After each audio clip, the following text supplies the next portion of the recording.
Hola les gens de YouTube, saviez-vous que la créativité a une face cachée, une part d'ombre? Ça vous étonne? Pourquoi est-ce que je vous dis ça? Quel que soit l'état d'esprit ou quelle que soit l'émotion sur laquelle on se penche, même si c'est une émotion ou un état d'esprit hyper positif, je pense par exemple à la joie, je pense à l'enthousiasme, ce genre de sentiment-là, eh bien quel que soit ce sentiment, il y a toujours une face cachée. La face cachée de la joie par exemple, ça va être derrière les retombées qu'on va voir si quelque chose de mal se passe, mettons t'es un enfant, t'es tout content, tu joues dans la maison, tu cours partout, puis d'un coup tu casses un verre. C'est une des faces cachées de l'enthousiasme. Ça peut être aussi par exemple le fait d'être un peu trop spontané dans tes réponses et de pas réfléchir à ce que tu dis avant de parler. Par exemple, la face cachée de la tristesse, ça va être son côté libérateur. Lorsque tu pleures, lorsque tu cries, une fois que c'est terminé, tu te sens un peu plus apaisé, tu te sens un peu mieux. Mais alors la face cachée de la créativité, qu'est-ce que ça peut être? On va voir ça tout de suite.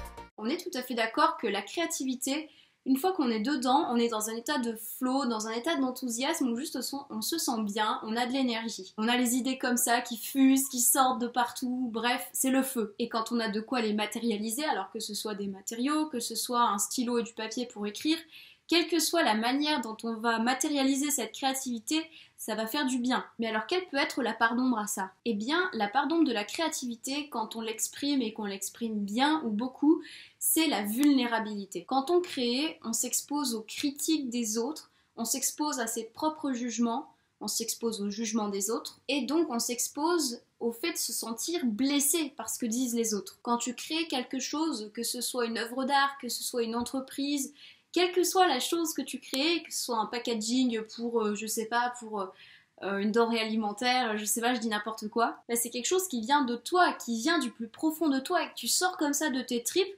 pour l'extérioriser, pour le montrer aux yeux des autres. Parfois c'est quelque chose de très spontané, et parfois c'est quelque chose que t'as mis des heures, des jours, voire des années à créer. Et quel que soit ce que tu peux en dire, même si tu dis ouais, moi ce que me disent les autres, ça me touche pas, il y a toujours une partie au fond de toi qui est meurtrie quand tu entends ce que les autres te disent, enfin quand ils te disent des trucs pas agréables sur ce que t'as fait, quand ils négligent tout le temps que t'as passé sur ta création. Enfin, à partir du moment où ce que disent les autres de ce que tu as fait est négatif, il y a toujours une partie de toi qui est blessée. Alors bien sûr, avec les années, on s'endurcit, on devient plus fort. Je suis tout à fait d'accord avec ça, mais il y a quand même toujours une partie de toi qui est là.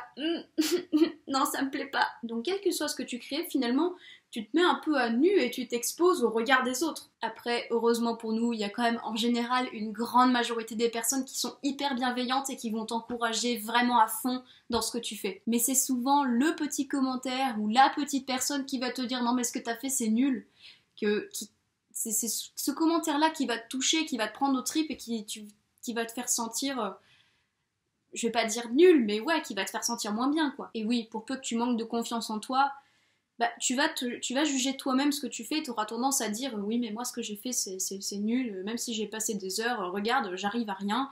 Il suffit que quelqu'un fasse poum comme ça dedans pour que tu fasses oh mon dieu mais ils ont raison, c'est vraiment nul ce que j'ai fait. Et la personne qui manque à ce point de confiance en elle, les commentaires agréables, bienveillants, elle va pas forcément les voir, elle va vraiment focus sur tout ce qui va pas dans ce qu'elle a fait. Après on les voit, les gens qui aiment bien raisonner et dire oui mais de toute manière un commentaire comme ça, si c'est pas constructif, bah ça sert à rien, faut pas l'écouter.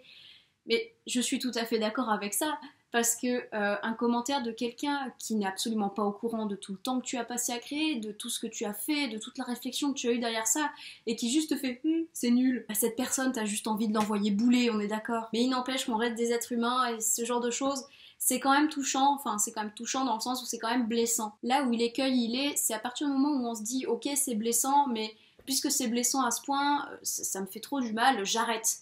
Là, à ce moment-là, ça devient triste et juste, bah, c'est dommage quoi d'abandonner ce que tu fais juste parce qu'une personne t'a fait non, non, c'est nul. Pour moi, créer, c'est un véritable acte de courage et si tu l'as fait, déjà bravo à toi. Bon, je pense qu'on a tous été créatifs quelque part à un moment donné dans sa vie et bah justement pour ça, à mon goût, on est tous courageux. Ce que je trouve dommage, c'est quand les gens arrêtent d'être créatifs justement à cause de ces personnes-là qui sont autour. Donc oui, créer, c'est être courageux et c'est surtout être en accord avec soi-même. Parce qu'au moment même où tu crées, avant même de te dire peut-être oula, mais en fait ce que j'ai fait c'est vraiment nul, au moment où tu es en train de le faire, dans quel état est-ce que tu es? Est-ce que tu te sens bien? Est-ce que t'es dans le flow, t'es là, t'es hyper concentré à faire ton truc, voilà, t'es vraiment à fond dedans.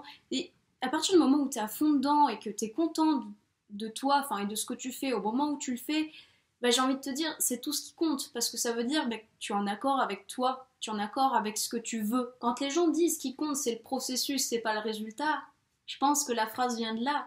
À partir du moment où tu te sens bien, au moment où tu le fais, ça compte plus que le résultat de ce que tu as fait en lui-même. Et moi, je pense sincèrement que notre bien-être, ton bien-être, mon bien-être et le bien-être de chacun compte plus que tous ces méchants commentaires ou toutes ces personnes qui veulent du mal gratuitement ou j'en sais rien. Non, ce que toi, tu as à l'intérieur de toi et que tu veux sortir, c'est bien plus important. Donc sois créatif, sois d'accord avec ta vulnérabilité, c'est tout à fait normal. Et crois en toi. J'espère que cette petite vidéo t'a plu. Si c'est le cas, tu peux mettre un like. Si c'est pas le cas, tu peux mettre un dislike ou un méchant commentaire.